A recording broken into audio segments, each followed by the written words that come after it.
Amen. Merci beaucoup.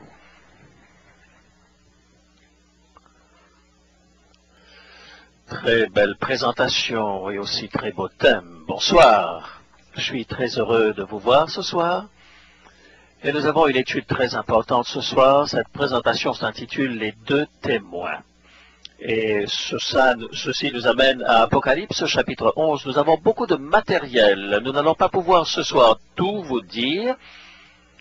Alors, vous avez des études qui sont mises à votre disposition. Vous les trouverez à la sortie. Vous pouvez les trouver également sur notre site web. Et il y en a deux sujets que nous vous proposons particulièrement, celui en rapport avec l'obéissance. Nous allons prier ensemble. Nous allons prier sur cet engin pour qu'il puisse fonctionner correctement. Les deux témoins. Vous savez, la première chose à faire, c'est d'ouvrir la Bible. Vous savez, nous allons lire l'Apocalypse maintenant, chapitre 11, et nous commençons avec le verset 3. Et je donnerai à mes deux témoins le pouvoir de prophétiser, revêtus de sac, pendant 1260 jours. Alors, cette période, 1260 jours, c'est la même chose que 3 ans et demi, 42 mois, un temps, des temps et la moitié d'un temps. C'est un chiffre que vous retrouvez très souvent dans l'Apocalypse. Ce sont les deux oliviers et les deux chandeliers qui se tiennent devant le Seigneur de la terre. Si quelqu'un veut leur faire du mal, du feu sort de leur bouche et dévore leurs ennemis. Et si quelqu'un veut leur faire du mal, il faut qu'ils soient tués de cette manière. Ils ont le pouvoir de fermer le ciel afin qu'il ne tombe point de pluie pendant les jours de leur prophétie. Et ils ont les jours de prophétie, remarquez cela. Et ils ont le pouvoir de changer les eaux en sang et de frapper la terre avec toutes sortes d'espèces de plaies chaque fois qu'ils le voudront. Nous allons nous arrêter ici au verset 6. Et je voudrais vous montrer quelque chose d'intéressant dans le livre de Zacharie, un petit prophète, au chapitre 4. Vous vous souvenez ce que j'ai dit le premier soir, des 404 versets, il y en a 276 dans l'Apocalypse, qui sont des versets qui nous viennent du reste de la Bible. Eh bien, les deux témoins se trouvent dans Zacharie chapitre 4, et vous pouvez lire à partir du verset 1er. Alors l'ange revint et me réveilla comme on réveille un homme qui est dans son sommeil. Et il me dit, que vois-tu? Je répondis, et voici, il y avait un chandelier tout d'or surmonté d'un vase et portant 7 lampes avec 7 conduits pour les lampes et au sommet du chandelier. Et il y avait près de lui 2 oliviers, l'un à la droite de vase et l'autre à sa gauche.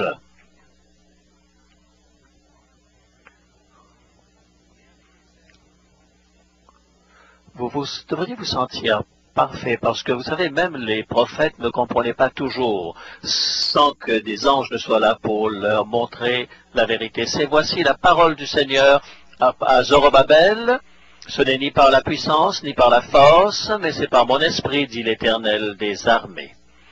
Alors, l'esprit des deux témoins est une étude extrêmement importante parce que c'est une étude que nous pouvons faire à partir de la parole de Dieu. Il y a une histoire dans la Bible où Jésus a fait une déclaration extraordinaire dans Marc, et il dit, certains d'entre vous qui sont ici ne mourront pas sans qu'ils n'aient vu le royaume de Dieu venir en puissance. Et il les a emmenés dans une haute montagne où il fut transfiguré, et lorsqu'ils se réveillent, ils ont vu Jésus en train de parler avec 2 êtres célestes, l'un à droite et l'autre à gauche, et ils ont découvert à travers ce dialogue qu'il s'agissait de Moïse et d'Élie.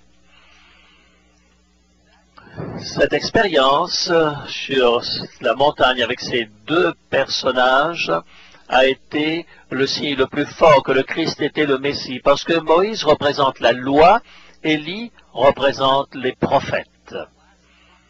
Les dernières prophéties de l'Ancien Testament, Malachie, chapitre 4. Rappelez-vous ce que j'ai donné sur la montagne. Voici, je vous enverrai Élie le prophète.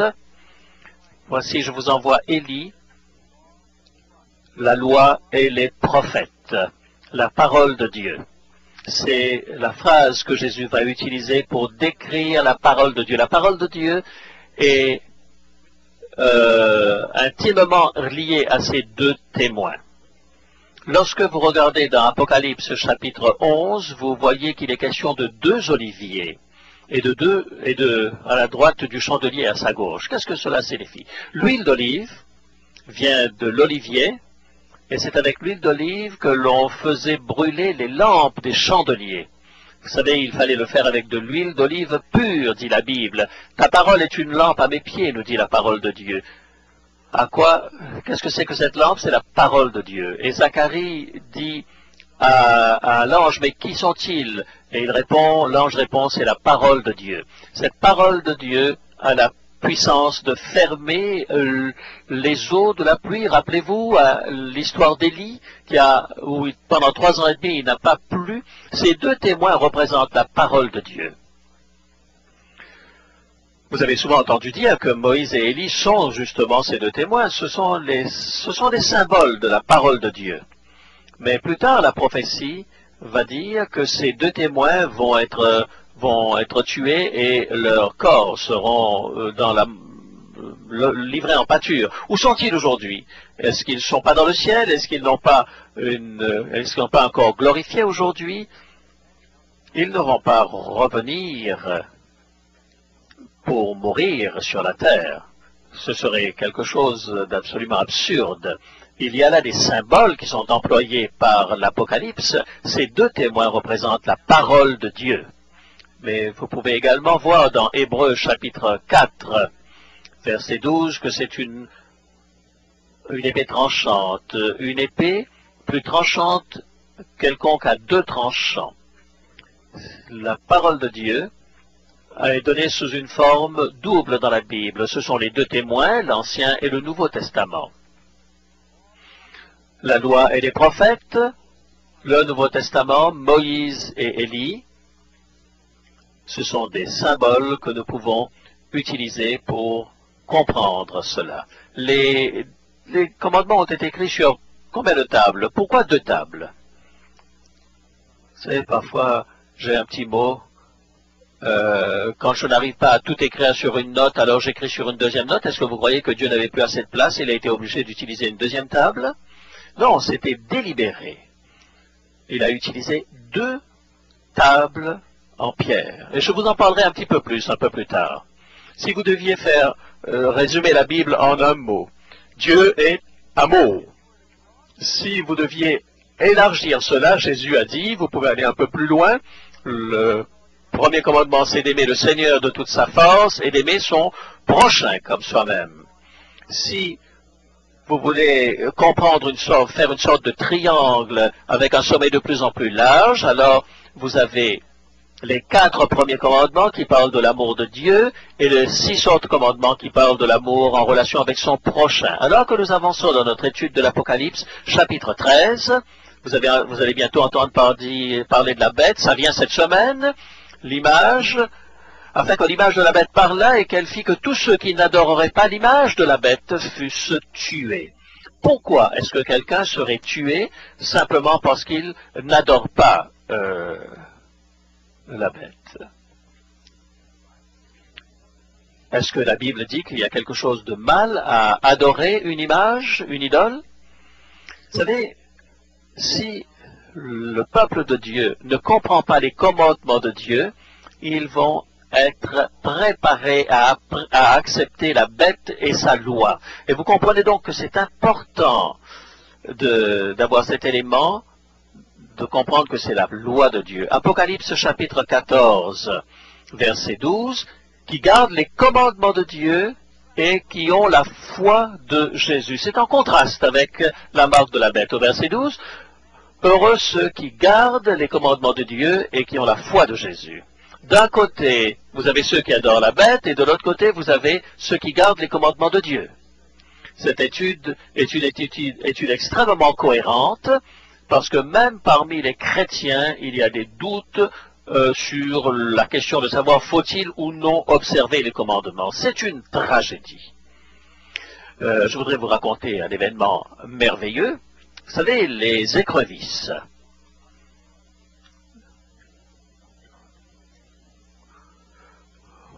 Il y a parfois des mots qui sont en opposition, hein, beau, moche, et intelligence et militaire. Ne me tirez pas dessus. Est-ce que je peux reprendre ce que je viens de dire? Voyez, cette écrevisse a quelque chose d'absolument extraordinaire. Il change, il passe par une mue 6 ou 7 fois par année. Et ils ont une peau nouvelle, mais il y a quelque chose d'extraordinaire. À chaque fois qu'ils muent, ils vont au fond de l'océan, ils prennent un petit grain de sable et ils le mettent dans un petit trou qu'ils ont sur leur tête. Ils mettent juste un petit grain de sable sur leur tête. Et c'est pour ça qu'on les appelle des écrevisses à pierre. Alors, bon, quand ils sont ballottés dans les vagues, ils ne savent plus où est le haut et où est le bas dans l'océan. Et ce petit caillou qu'ils ont dans le ciel leur donne ce repère de gravité qui leur permet de savoir où est le haut et où est le bas. Sans cela, ils ne seraient pas capables de dire où est le haut et où est le bas dans la mer. Vous savez, lorsque vous êtes ballotté comme cela dans l'eau, hein, si vous faites du surf, eh bien à un certain moment, vous ne savez plus où se trouve le haut et le bas. Alors, ils ont fait des expériences. Alors, ils ont mis des écrevisses comme celle-là dans un aquarium, et puis ils ont mis un petit mot, ils ont pris des petits mots de fer et ils ont mis cela dans à la place de la petite pierre. Et ils ont tourné, vous savez, il a mis un énorme aimant au-dessus, et voilà que toutes les écrevisses marchaient la tête en bas. Ensuite, il a pris une autre écrevisse qui, elle, avait un petit caillou dans sa tête, il l'a mis dans l'aquarium, et puis ce était le seul. Vous auriez dû entendre ce que les autres écrevisses ont dit à cette écrevisse. Oh, mais regardez, celui-là, il se prend pour qui, là, de marcher la tête en bas par rapport à nous? En fait, c'était eux, les autres, qui avaient la tête en bas. Et vous savez, c'est possible que c'est quelque chose qui arrive dans l'Église aujourd'hui. Nous avons perdu nos normes. Et parce que nous avons une mauvaise conception de la loi de Dieu, je connais des pasteurs qui ne veulent pas parler des 10 commandements. Lorsqu'on les dit, lorsque vous parlez des 10 commandements, vous êtes légaliste. Qui d'entre vous n'a pas entendu une fois ou l'autre dire, lorsqu'on parle de commandements, oh, l'obéissance, c'est du légalisme. Ça va être notre sujet ce soir, parce que si nous ne comprenons pas la loi de Dieu en rapport avec la prophétie, nous posons les bases pour que nous acceptions la loi de la bête. Oh, je vais vous montrer une autre image de ma petite écrevisse. Nous allons passer par beaucoup de questions ce soir. Question numéro 1. Est-ce que Dieu lui-même a écrit les 10 commandements de sa propre main? La réponse, vous pouvez lire dans Exode 31, verset 18. Et lui donna les 2 tables du témoignage, tables de pierre, écrites du doigt de Dieu. Et les tables étaient l'ouvrage de Dieu, et l'écriture était l'écriture de Dieu gravée sur les tables. Ces tables de pierre ont été écrites par le doigt de Dieu. Pourquoi est-ce que Dieu l'a écrit lui-même? Je crois que toute la Bible est inspirée, n'est-ce pas? Mais lorsqu'il s'agit des 10 commandements, Dieu dit, je ne vais pas confier cela à qui que ce soit, je vais les écrire moi-même. Je ne vais pas l'écrire sur des papyrus ou sur de la peau, mais je vais les écrire sur des tables de pierre parce que je veux que ce soit permanent. Alors, nous devons donner la priorité à ce que Dieu considère comme étant prioritaire, n'est-ce pas? Et c'est très important pour les chrétiens, n'est-ce pas? Question numéro 2. Quelle est la définition divine du péché? Qu'est-ce que la Bible dit concernant le péché, ce péché dont Jésus est venu pour nous sauver? Il y a un certain nombre de définitions dans la Bible. Toute injustice est péché, tout ce qui n'est pas une conviction est un péché, mais la plus grande et la plus claire, c'est le péché et la transgression de la loi. 1 Jean 3, verset 4. De quelle loi? Vous savez, il y a beaucoup de lois dans la Bible, des listes de lois. Vous savez pourquoi le diable est les 10 commandements? Parce que lorsque les gens regardent les 10 commandements et sont conscients de leur péché, ils sentent le besoin d'un sauveur. Si le diable peut se débarrasser de la loi, eh bien les gens pourront penser que tout est correct et devenir leur propre norme. Le diable est la loi de Dieu. Pourquoi est-ce que Dieu nous a donné les 10 commandements? Il y a différentes réponses à cela. Romains chapitre 3 verset 20. Car c'est par la loi que vient la connaissance du péché. Dans la Bible, vous pouvez lire dans Jacques où la loi est comparée à un miroir. Alors on va s'arrêter une petite seconde. Si je devais enseigner la dernière partie de cette étude avec cela, est-ce que ça va être quelque chose qui va vous déranger? Vous réalisez que ça ne me gêne pas, moi, sauf si je me vois à travers vos yeux. Qu'est-ce qui va peut-être m'aider à comprendre qu'il y a quelque chose qui ne va pas avec ma tête? Il y a peut-être des gamins qui sont en train de dire « Oh, maman, t'as vu? Il a la marque de la bête, Pasteur Doug! » Alors, imaginons que ce soit pas approprié. Comment est-ce que je vais le savoir? Eh bien, c'était simple. Si je prends ce miroir et que je regarde, et ça c'est un miroir à 2 faces, il y a une vue normale, et de l'autre côté ça grossit.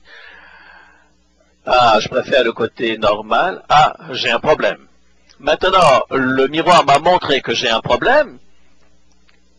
Ça devrait être celui qui pourrait m'aider à régler mon problème. Alors, je vais essayer d'effacer la marque avec mon miroir. Est-ce que c'est ça la fonction du miroir, que d'enlever la marque que j'ai sur mon front? Quelle est la fonction du miroir? C'est simplement de me montrer qu'il y a quelque chose qui ne va pas. Est-ce que les chrétiens ont encore besoin de miroirs pour reconnaître le péché ou non? La loi n'a jamais été désignée pour nous sauver de nos péchés. La loi est là simplement pour démontrer, pour savoir ce qu'est la parfaite volonté de Dieu. Alors, si j'essaye d'effacer ma tâche avec ce miroir, je serai très frustré, je peux même jeter mon miroir. Vous savez, il y a des gens qui espèrent que la loi va les sauver, alors comme ça ne les sauve pas, ils la jettent. Alors, si je me débarrasse de mon miroir, maintenant tout va bien, n'est-ce pas? On n'a pas besoin de loi. Puisque c'est la loi et c'est un miroir et que je suis sous la grâce, je n'ai pas besoin de ce miroir, je suis sous la grâce. Mais ils oublient qu'ils ont une marque sur le front. La réponse, c'est, vous savez ce que cela représente? Le sang de Jésus. Le miroir me le montre. D'habitude, j'utilisais un marqueur permanent pour marquer mon front. C'est le sang de Jésus qui peut laver mon péché. Voyez pourquoi est-ce que le diable haït ce miroir? Parce que la loi nous permet de prendre conscience que nous avons besoin du Christ. Si je n'ai pas de loi, je n'ai pas besoin d'un sauveur pour me sauver de mes péchés. Vous savez, avant que je pose cette leçon d'objet, Jésus est venu pour magnifier la loi et pour le rendre honorable. Il n'est pas venu pour enlever la loi. Lorsque vous voyez l'enseignement de Jésus, si vous allez dans Matthieu chapitre 5, donc on dit, ben vous savez, nous sommes sous la grâce, alors donc tout va bien. Non seulement l'adultère est mauvais, mais si vous y pensez dans votre cœur, vous êtes déjà coupable. Qu'est-ce qu'il en est de l'honnêteté?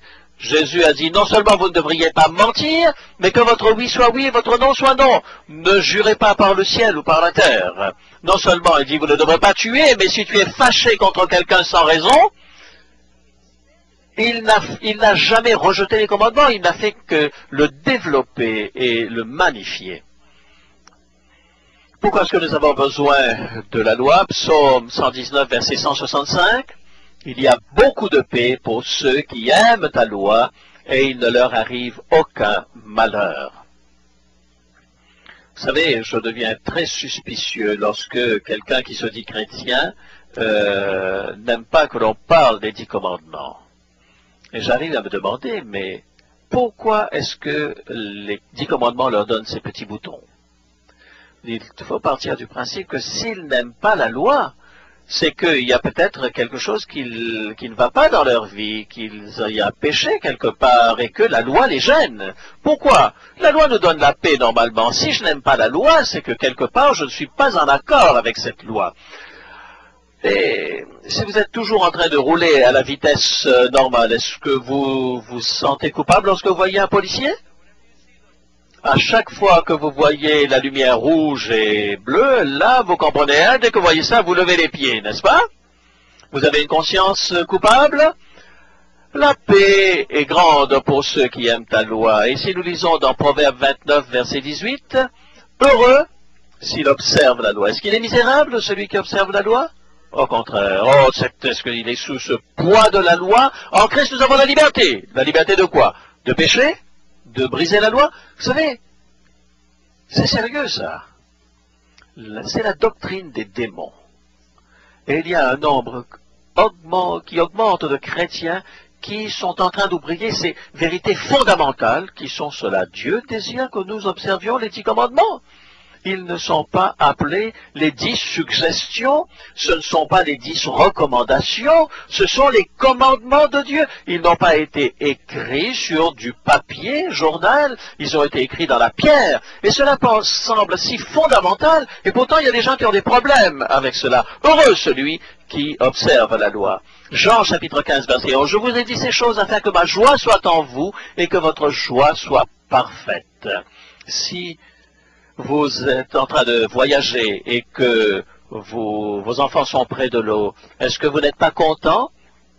Hein, ils ont envie de sauter dans l'eau. Est-ce que vous n'êtes pas reconnaissant qu'il y ait ce garde-fou-là pour les protéger? Est-ce que vous avez le sentiment d'être restreint dans votre liberté parce qu'il y a cette barrière qui empêche vos enfants de tomber? Au contraire, vous en êtes reconnaissant. La loi de Dieu est une protection pour nous. Oui, c'est un mur, et nous en avons besoin. C'est un miroir, et nous en avons besoin. Numéro 4, pourquoi la loi de Dieu est-elle si importante pour moi, personnellement? La réponse, Jacques chapitre 2, verset 12, parlez et agissez comme devant être jugés par une loi de liberté. Si vous lisez le verset précédent, dans Jacques chapitre 2, il parle de 2 des commandements. Et agissez et comme devant être jugé par une loi de liberté. Je pense au psaume 19, je désire observer ta loi, psaume 119, car je garde tes préceptes.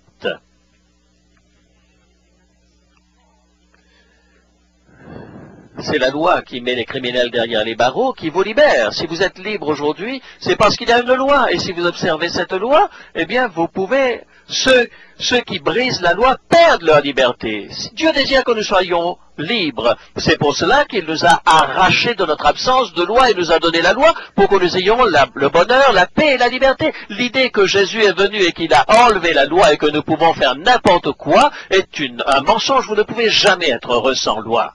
Et en passant, revenons par là où nous avons commencé. Pourquoi est-ce que le diable a été chassé du ciel?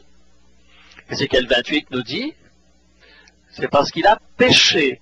Si le diable a été jeté hors du ciel parce qu'il a péché, est-ce que vous croyez que Dieu va nous accepter alors que nous péchons? Apocalypse chapitre 12. Craignez Dieu. Oh, excusez-moi, Ecclésiaste 12.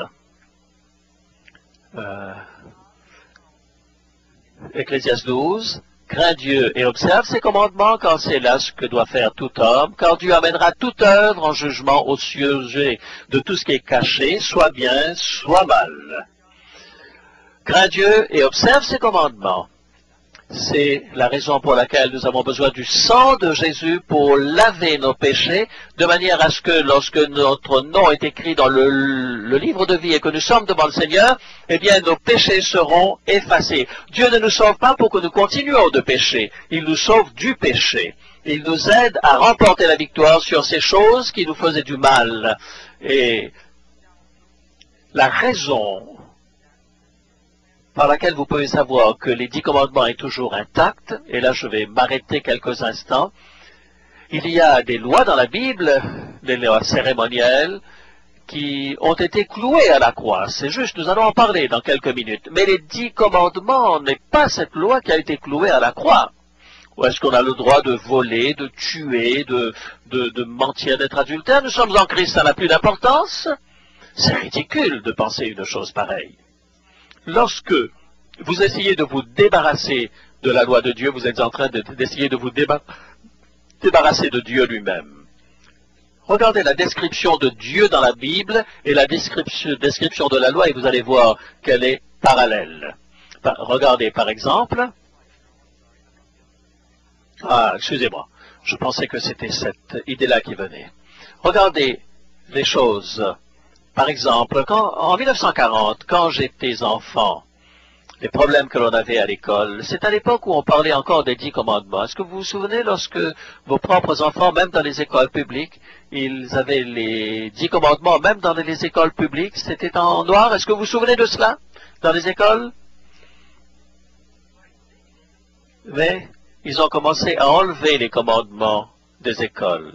Et même dans les écoles chrétiennes, parce que c'est du légalisme. Oui. Je l'ai vu. Et je connais un pasteur qui a enlevé cela de son école d'église du dimanche parce qu'il estimait que c'était quelque chose qui était dépassé. Regardez un peu comment les problèmes scolaires ont changé entre 1940 et 1990. En 1940, c'était lorsque quelqu'un coupait la parole aux autres et parlait, mangeait de la gomme à mâcher, bavardait, courait dans les couloirs. En 1990, eh bien, on a changé un certain nombre de choses. La drogue, l'alcoolisme, la grossesse, suicide, viol, vol, agression. Est-ce que ce serait possible que parce que nous ne sommes pas en train d'enseigner la loi de Dieu encore, le FBI rapporte que il y a toutes les 23 minutes un meurtre, il y a un viol toutes les 6 minutes, un vol toutes les 58 secondes, un vol de voiture toutes les 28 secondes et un vol dans une maison toutes les 8 secondes. Est-ce que nous avons besoin de la loi de Dieu? Les crimes violents pendant cette période que je vous ai montrée entre 1940 et maintenant, 156%, les viols 560%, les naissances illégitimes 400%, les divorces 400%, les familles monoparentales 300% et le suicide 200% d'augmentation. Alors on se pose des questions lorsque nous n'annonçons plus les messages qui concernent la loi de Dieu que notre société se transfère. Eh bien vous savez que l'enfant qui arrive à 18 ans aura vu 200 000 actes violents, y compris 40 000 meurtres à la télévision au moment où il arrive à l'âge de 18 ans. Vous savez, la conscience peut être, au bout d'un certain temps, atténuée, émoussée par le fait que nous nous habituons à voir des choses qui sont mauvaises. La divorce, pendant cette période de temps, de 1870 jusqu'à notre époque, 1 sur 34 en 1870, en 1900, 1 sur 12, et en 98, on est à 1 sur 2 mariages qui se terminent par un divorce. Vous savez, et on a constaté également que aujourd'hui les statistiques ne veulent plus dire grand-chose parce qu'on ne parle même plus de mariage. L'adultère, l'infidélité, on prétend que l'infidélité serait quelque chose de génétique. Vous savez, on prend les singes comme exemple et on dit, puisque nous sommes des enfants de singes, alors nous ne sommes pas responsables de nos comportements. Dans la politique ou dans le domaine religieux, ça n'a pas été vraiment les meilleurs exemples de fidélité dans ce domaine-là, n'est-ce pas? Et alors, la sexualité, aujourd'hui, on considère qu'on n'est ni gay, ni hétéro, mais une nouvelle sexualité qui émerge. Vous savez, même si nous ne comprenons pas ces choses, si nous restons accrochés à la loi de Dieu, eh bien que nous comprenons ce que c'est que le péché, nous sentirons le besoin d'un changement, nous avons besoin d'être transformés, de devenir une nouvelle créature, que le Seigneur nous donne un nouveau cœur. Tu tu ne combattras point. Et vous savez, il y a des gens qui sont en train de voler des milliards parce qu'ils ne sont pas contents de leurs millions. Est-ce que la loi de Dieu, des 10 commandements, peut être changée ou abolie? Mes amis, les 10 commandements observés avant qu'ils ont été donnés à Moïse.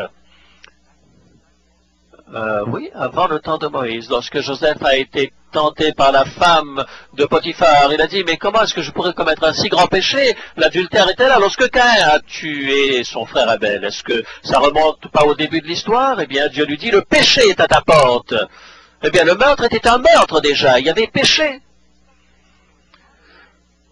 Vous savez, lorsque les gens il y avait beaucoup de confusion, eh bien, c'est à ce moment qu'il l'a écrit alors qu'il n'y ait aucune confusion. Toutes les ordonnances sont véritables et affermies pour l'éternité. Nous pouvons compter sur Dieu, car il ne change pas, et nous pouvons compter sur lui. Malachie 3, verset 6. Car je suis l'Éternel, je ne change pas. Qui a écrit les commandements? Dieu le Père, Dieu le Fils. Alors, toutes choses ont été faites par lui et rien de ce qui a été fait n'a été fait sans lui. Qui? De qui est-ce qu'il est question? Qui a écrit les 10 commandements? C'est Jésus qui les a écrits. Je suis sûr que le Père a aussi opéré là-dedans, mais Jésus a créé toutes choses à travers Christ, nous dit le Nouveau Testament. Le doigt de notre Sauveur a brûlé cette pierre des 10 commandements. Je suis Dieu, je ne change pas. Jésus dit à nouveau dans Luc chapitre 16, verset 17, il est plus facile que le ciel et la terre passent qu'il ne l'est qu'un seul trait de lettre de la loi vienne à tomber. Je ne violerai point mon alliance et je ne changerai pas ce qui est sorti de mes lèvres. Psaume 89, verset 34, Dieu dit c'est une alliance. Il vous a donné son alliance, les 10 commandements. On va vous dire, ah oui, mais ça c'est l'ancienne alliance, mais on va revenir à cela. Allons un peu plus loin. Apocalypse 11, verset 19. Qui a écrit le livre de l'Apocalypse? Quel prophète? Jean l'apôtre. Est-ce qu'il a vécu avant ou après le temps de Jésus? Est-ce que c'était avant ou après le sacrifice de Jésus qu'il a eu sa vision? C'est dans le Nouveau Testament, n'est-ce pas? C'est le dernier livre du Nouveau Testament. Il dit, et alors le temple de Dieu s'est ouvert dans le ciel, et l'arche de son alliance est apparue dans son temple. Il parle dans le verset précédent des éclairs, du tonnerre, etc. Pourquoi est-ce que le temple est ouvert dans le ciel et que l'arche se trouve toujours là? À quoi servait cette boîte, cette arche de l'Alliance? Ce qui était dans cette boîte de l'Alliance, les 10 commandements qui étaient importants. L'arche de l'Alliance lui-même n'était que l'emballage. La parole de Dieu nous dit qu'il y a une arche dans le ciel. Est-ce que vous croyez que les 10 commandements ont de l'importance aux yeux de Dieu? Bien sûr. Jésus dit dans Matthieu chapitre 5, je pense que c'est le verset 19, ne croyez pas que je sois venu pour abolir la loi, je ne suis pas venu pour abolir, mais pour l'accomplir. Qu'est-ce que cela signifie? Est-ce que l'accomplir signifie qu'on s'en passe? Vous savez, si Jésus est venu pour accomplir la loi, alors donc on n'a plus besoin d'observer la loi. Laissez-moi redire ça dans leur interprétation. Ne croyez pas que je suis venu pour détruire la loi, je suis venu pour m'en passer. Est-ce que ça a une signification? Mais enfin, laissez la Bible s'interpréter elle-même. Nous apprenons des codes prophétiques que nous devons laisser la Bible s'expliquer elle-même. Et Matthieu, chapitre 3, verset 15, lorsque Jésus vient pour être baptisé par Jean-Baptiste, Jean-Baptiste dit, mais non, c'est pas toi. Mais Jésus dit, nous devons le faire, car ainsi nous accomplissons tout ce qui est juste. Ben oui, remplir, c'est ce que cela signifie. Jésus n'a pas dit le baptême n'est pas nécessaire. Au contraire, il va le faire parce qu'il va accomplir. Vous voyez, celui qui apprendra aux gens à ne pas observer ses commandements sera petit dans le royaume des cieux. Mais celui qui enseignera aux autres à obéir à ses commandements sera appelé le plus grand dans le royaume des cieux. Mes amis, Jésus m'a demandé d'enseigner les commandements et je fais de mon mieux pour le faire. Il est venu pour vivre ses commandements, il est venu nous donner la force pour pouvoir le réaliser. Comme le Père m'a envoyé, je vous envoie également. Psaume 19, verset 7. Pourquoi est-ce que la loi de Dieu est parfaite et qu'elle convertit l'âme? Lorsque je regarde ici le péché à travers ce miroir, alors je vais vers Jésus pour obtenir le pardon, et c'est ça ma conversion.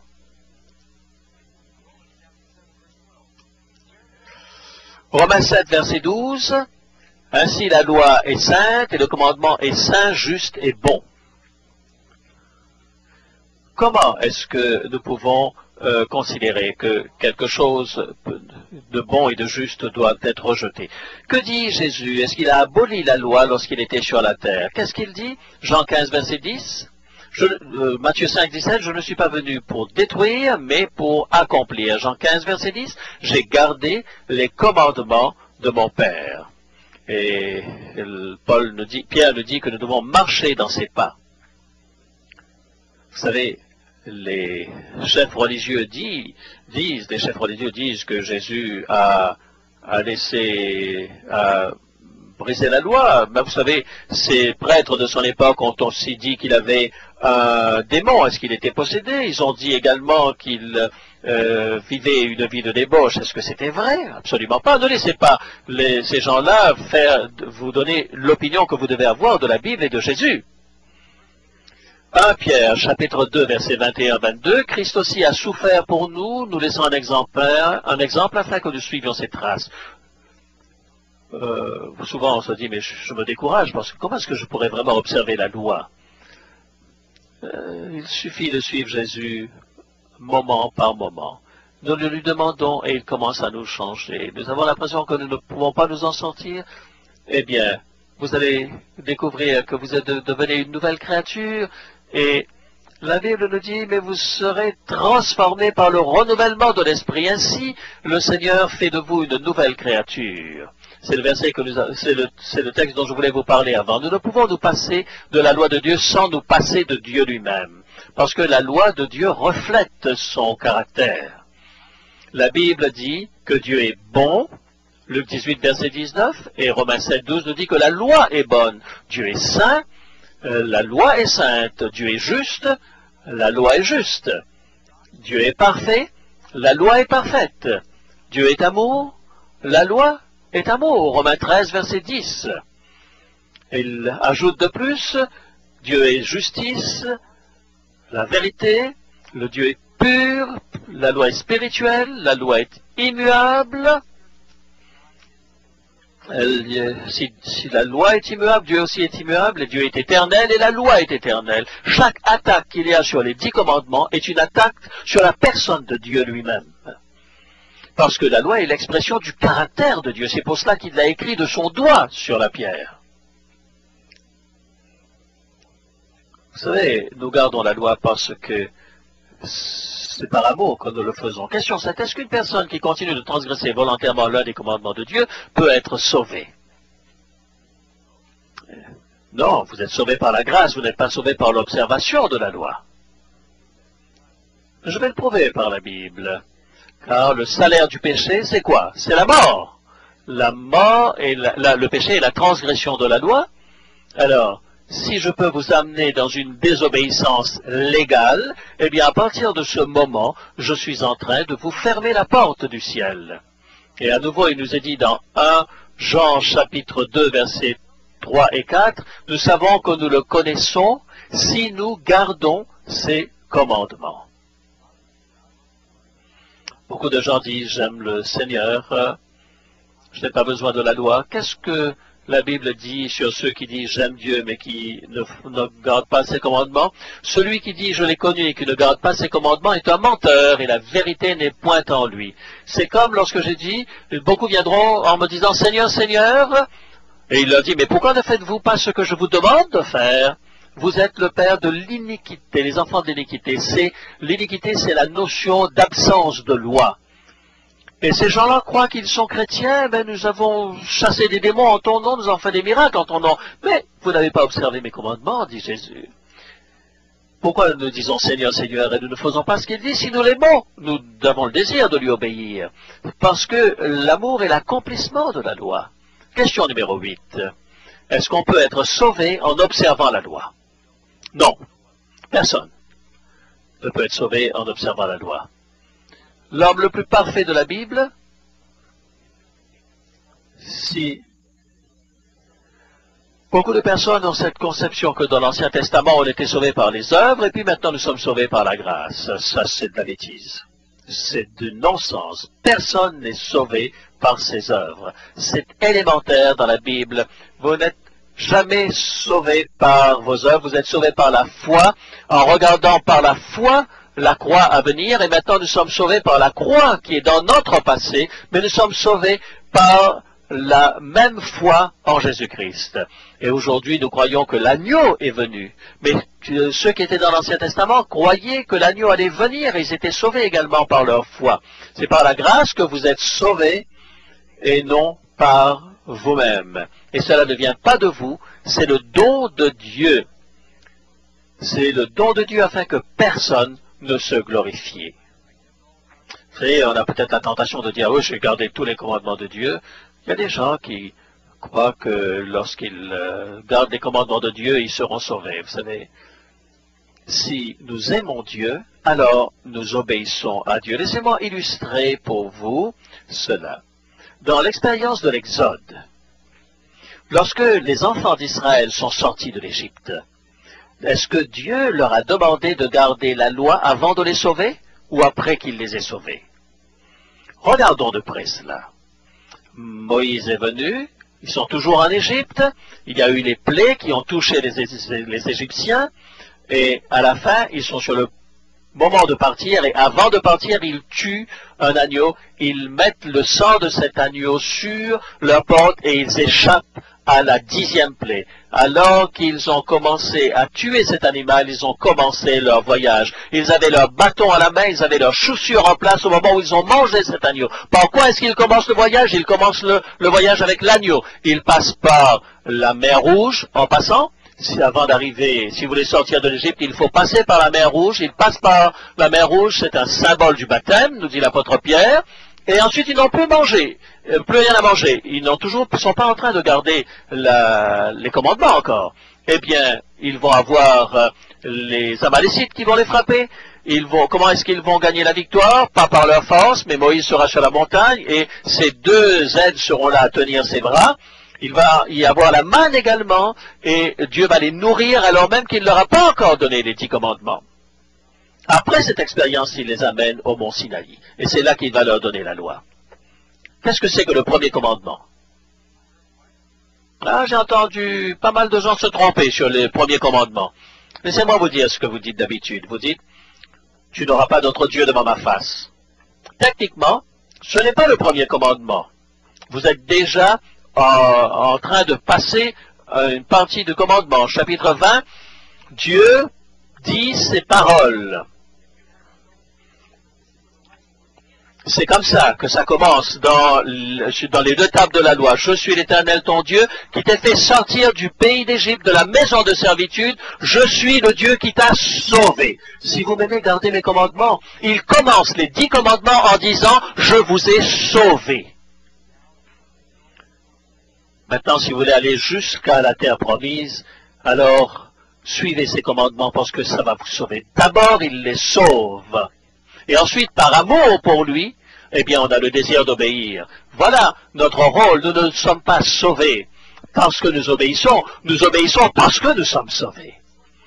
C'est si important de comprendre cela. Mais si délibérément nous désobéissons à Dieu, prenez votre Bible et vous allez voir qu'est-ce qui se passe. Vous savez, je lis souvent des textes depuis l'écran, mais je voudrais lire depuis ma Bible. J'ai ma vieille Bible avec moi. Hébreux, chapitre 10 et le verset 26.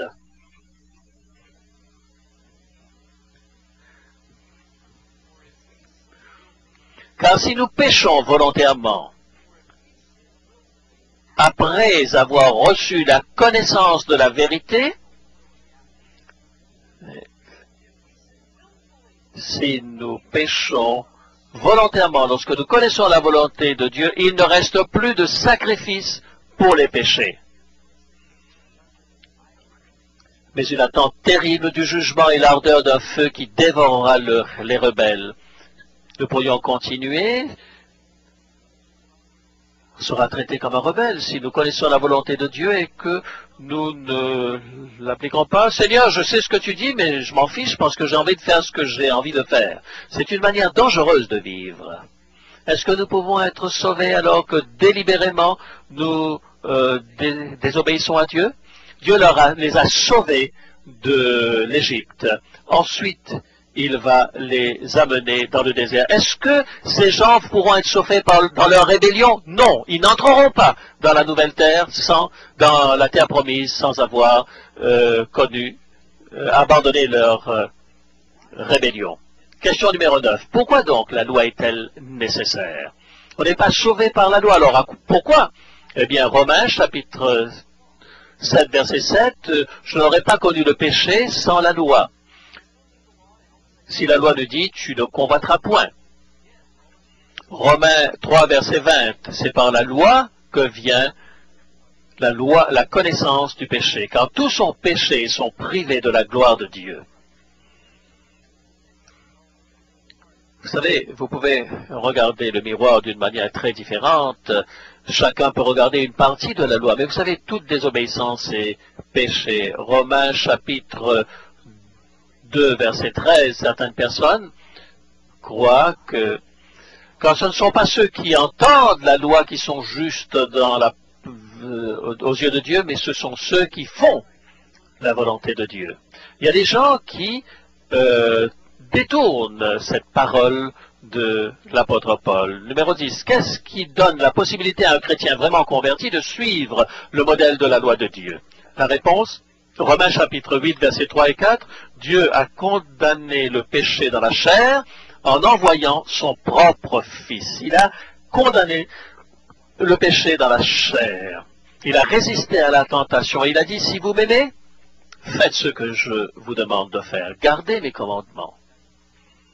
C'est le moment le plus important pour démontrer notre amour pour Dieu. J'ai entendu une histoire. Un père qui a demandé à son fils, son père lui demande d'aller tondre la pelouse. Oh là là, il est en train de rouspéter parce qu'il faut aller encore. Alors il passe à travers les fleurs de maman. Et puis, vous savez, lorsqu'il a terminé, c'est vraiment quelque chose de dramatique. On croirait que les Mohawks sont passés dans le jardin. 2 jours après, il a un accident. Il conduisait sa voiture et puis il a eu un accident et puis voilà que les parents ont dû aller à la prison et ils ont dû vendre la maison pour pouvoir le sortir de la prison. Et alors qu'il attendait son jugement, ce garçon, est-ce que vous croyez qu'il... Et vous savez, en attendant son jugement, eh bien, il a tondu la pelouse correctement. Qu'est-ce qui a changé? Eh bien, il a compris combien ses parents ont payé pour qu'il puisse sortir de prison. Et ce sont les mêmes parents, mais la relation est totalement différente. Cette fois-ci, il obéit à ses parents parce que vraiment, il a compris leur amour. Même chose lorsque nous obéissons à Dieu, c'est pas seulement le prix d'une hypothèque sur une maison que Dieu a payé, il a donné son Fils. 1 Jean 5, verset 3, car l'amour de Dieu consiste à garder ses commandements. Romains chapitre 13, verset 5. L'amour est l'accomplissement de la loi, Romains 13, verset 10. Et cela nous amène à l'amour de Dieu dans les 4 premiers commandements, l'amour du prochain dans les 6 autres commandements. L'amour remplit la loi. Quoi que nous fassions doit être motivé par l'amour. La loi n'est pas tellement de nous dire ne fais pas, mais au contraire fais.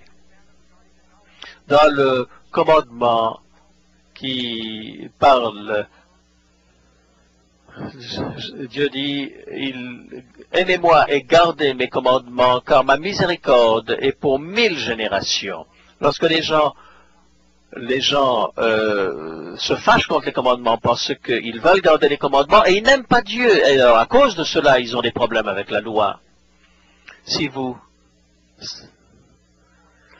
Avançons. Matthieu chapitre 22, verset 37, il lui répondit, tu aimeras le Seigneur ton Dieu de tout ton cœur, de toute ton âme et de toute ta pensée. C'est le premier et le plus grand commandement. Et le deuxième, qui lui est semblable, et voici, tu aimeras ton prochain comme toi-même. Les 10 commandements sont résumés dans l'amour. L'amour de Dieu et l'amour du prochain. Je pense que vous avez compris cela. Question numéro 11. Mais un chrétien qui vit sous la grâce, n'est-il pas libéré de l'observation de la loi? Combien d'entre vous ont entendu cela auparavant? Lorsque je prêche, eh bien, souvent il y a des gens qui viennent et qui me disent, Pasteur Doug, vous mettez ces gens-là sous un esclavage de la loi. Nous sommes sous la grâce maintenant. Et vous savez, sur Canal 42 aux États-Unis, vous savez, avec John, nous avons eu un certain nombre de ministères ensemble, et nous parlions des commandements de Dieu, et quelqu'un a dit, personne ne peut garder les commandements. Et je dis, est-ce que vous croyez que le diable peut nous tenter à pécher? Est-ce que vous croyez que Dieu peut nous garder du péché? Non. Alors je dis, en effet, vous êtes en train de dire que le diable est plus puissant que Dieu. C'est ce que beaucoup de prédicateurs sont en train de prêcher. Nous sommes des êtres humains, nous ne pourrons jamais réussir. Alors, c'est une manière mentale de reconnaître la loi de Dieu, et puis c'est tout. Mais non, c'est une insulte à ce que Jésus a fait pour vous et pour moi, que de considérer les choses de cette manière. Romains, chapitre 3, verset 31, est-ce que nous abolissons, anéantissons la loi par la foi? Loi de là, au contraire, nous confirmons la loi. Par la foi, nous établissons la loi. Et à nouveau, Romains chapitre 6, verset 15. Quoi donc, pécherions-nous parce que nous sommes non sous la loi, mais sous la grâce? Loin de là, dit l'apôtre Paul. Une histoire rapide.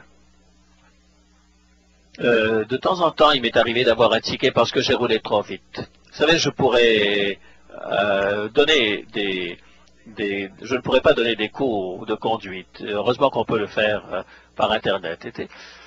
Voilà, je suis passé, j'ai dépassé un policier. Et alors il m'a demandé de me mettre sur le bord de la route. Il a été très gentil. Vous alliez vite, mais vous savez, j'étais en train de suivre quelqu'un et vous m'avez dépassé. J'ai dit, Monsieur l'agent, je suis vraiment malheureux. J'étais sur la 70 et puis je me suis pas rendu compte. Il a dit, s'il vous plaît, ayez pitié de moi. Vous savez, lorsque les femmes disent ça, elles pleurent. Elle ne m'a pas donné un ticket. Alors le policier a dit, je vais vous laisser aller. Et j'ai oublié ce que j'ai dit. Vous savez, probablement, j'ai tellement apprécié, je lui ai dit qu'il ne me donne pas de ticket. Il a dit, bon, il m'a pas dit, il m'a laissé aller. Mais lorsqu'il m'a demandé de me mettre sur le bord de la route, ben, j'étais obligé de me mettre là. Je ne pouvais pas changer. La police vous arrête, vous n'allez pas continuer de foncer. Alors, maintenant, je suis sous la loi. J'étais sous la loi de la liberté avant que j'aille trop vite. Maintenant que j'allais trop vite, j'étais sous la loi. Et il m'a laissé simplement en me disant, vous savez, ça m'est arrivé tellement souvent, je me souviens plus exactement ce qu'il m'a dit. Il était derrière, et je me suis dit, béni soit le Seigneur, je suis libre, je suis sous la grâce. Et vous savez ce que j'ai fait? J'ai forcé mon moteur, j'ai mis en deuxième vitesse, et alors je suis parti, la voiture dérapant à fond. Hein? C'est ce que j'ai fait? Mais non, bien sûr que non. Je n'ai pas dit, maintenant je peux aller vite, je suis sous la grâce, le Seigneur soit loué. C'est la philosophie que certaines églises ont. Ils croient que Jésus est mort pour leur donner la licence de pouvoir prêcher. Maintenant vous avez le droit de faire ce que vous voulez, disent-ils. Non. Vous savez, j'ai mis mon clignotant, j'ai regardé des deux côtés, J'ai même pris un mouchoir pour nettoyer mon miroir pour bien voir s'il n'y avait pas un autre policier derrière moi. Et j'ai attendu qu'à 500 mètres, il n'y avait pas de voiture derrière. Et c'est là que j'ai commencé à rouler. J'étais à 52 000 à l'heure. Pourquoi? Parce que j'étais sous la grâce. Alors je suis devenu beaucoup plus attentif parce il m'a fait grâce et je ne voulais pas insulter sa grâce. Et alors on a l'impression qu'on peut continuer dans le péché. C'est une insulte que nous faisons à Dieu que de croire que nous pouvons le faire. Dieu désire que nous gardions les commandements. Vous savez, il y a une citation de Billy Graham. C'était dans le journal de Dallas il y a quelques années. Il disait sa réponse. Voilà la question. Certains croyants de ma connaissance me disent que les 10 commandements font partie de la loi qui ne s'applique plus à nous aujourd'hui. Ils affirment que les chrétiens sont libérés de la loi. Est-ce exact? Voilà la réponse de Billy Graham. Non, c'est inexact. Et j'espère que vous ne vous laisserez pas berner par ces fausses idées. Il est très important que les chrétiens comprennent ce que la Bible signifie lorsqu'elle dit « vous êtes libérés de la loi ». Cela ne veut absolument pas dire qu'une personne est libérée des obligations de la loi morale, les 10 commandements, et qu'elle est libre de péché. Voyez le mot loi. Voyez-vous, le mot loi est utilisé par les auteurs du Nouveau Testament dans deux sens. Parfois, il fait référence à la loi cérémonielle de l'Ancien Testament, qui a affaire avec les questions rituelles et les ordonnances concernant le manger, le boire et les choses de ce genre. Cette loi cérémonielle était de nature passagère et elle fut abolie lorsque le Christ est venu. De cette loi, les chrétiens sont en effet libérés. Cette loi affirme les attentes de Dieu. Là, il est question des 10 commandements par rapport à la vie humaine et par rapport au devoir de l'homme envers Dieu et envers son prochain. Que cette loi s'applique sans conteste aux chrétiens est clairement affirmé dans Romains 13, versets 8 à 10. Il est évident que, bien sûr, que le chrétien n'est pas sauvé par ses efforts à observer la loi, mais en tant que personne sauvée par la grâce de Dieu au moyen de la foi en Jésus-Christ, il est tenu d'observer la loi de Dieu. Comme il est dit, en Christ nous sommes libérés du péché, mais pas libres de péché. Si vous m'aimez, dit Jésus, gardez mes commandements. Et encore une fois, dans un autre article, les 10 commandements n'ont jamais perdu de leur valeur. Vous savez, il y a certains prédicateurs qui se donnent ce droit. Vous vous souvenez? Lorsque les 10 commandements étaient encore sur les murs de certaines églises? Question 12. Les 10 commandements sont-ils reconfirmés dans le Nouveau Testament? Oui, ils le sont. Matthieu, chapitre 19, verset 17. Jésus lui répondit, si tu veux entrer dans la vie, observe les commandements. Est-ce qu'il dit que nous sommes sauvés en observant la loi? Moi, je crois qu'il est en train de dire que c'est la conséquence de mon salut. Apocalypse 22. Quel est le commandement que l'on ne retrouve pas dans le Nouveau Testament? Est-ce que vous le connaissez? C'est le seul commandement qu'on ne retrouve pas dans le Nouveau Testament. Tu ne prendras pas le nom de l'Éternel ton Dieu en vain. Ça ne se trouve pas dans le Nouveau Testament. Peut-être dans le livre, dans la prière de Jésus, que ton nom soit sanctifié. Bon, on se rend compte que l'esprit des 10 commandements est toujours dans le Nouveau Testament, n'est-ce pas? Comment se fait-il que les gens puissent se comporter comme ça? Apocalypse 22, verset 11, bénis soient ceux qui observent ces commandements afin qu'ils entrent par les portes de la cité. Béni, c'est une bénédiction. Est-ce que vous ne voulez pas être béni? Dieu veut que vous soyez quelqu'un qui agit et non pas quelqu'un qui simplement entend. Question 13, est-ce que la loi de Dieu et la loi de Moïse sont la même chose? Remarquez ceci. Dans Deutéronome 4, verset 13-14, Moïse est en train de faire son testament. Il publia son alliance qu'il vous ordonna d'observer les 10 commandements et il les écrivit sur 2 tables de pierre. Remarquez, ça continue en disant « En ce temps-là, l'Éternel me commanda de vous enseigner des lois et des ordonnances. » Vous voyez la différence entre les 10 commandements et les lois de Moïse? Et encore, vous pouvez lire dans 2 Chroniques. Ceux qui font ce que je leur ai commandé selon la loi et les statuts et les ordonnances de la main de Moïse. Vous pouvez retrouver ça dans Deutéronome 36, verset 17 également, qui a la même idée, mais vous observerez les commandements de l'Éternel votre Dieu, ses ordonnances et les lois qu'il a prescrites. Est-ce que vous pouvez clouer sur de la pierre? Non, vous ne pouvez pas le faire. On parle de la loi cérémonielle lorsqu'on parle de la loi qui est clouée à la croix. Les 10 commandements ont été donnés par Dieu.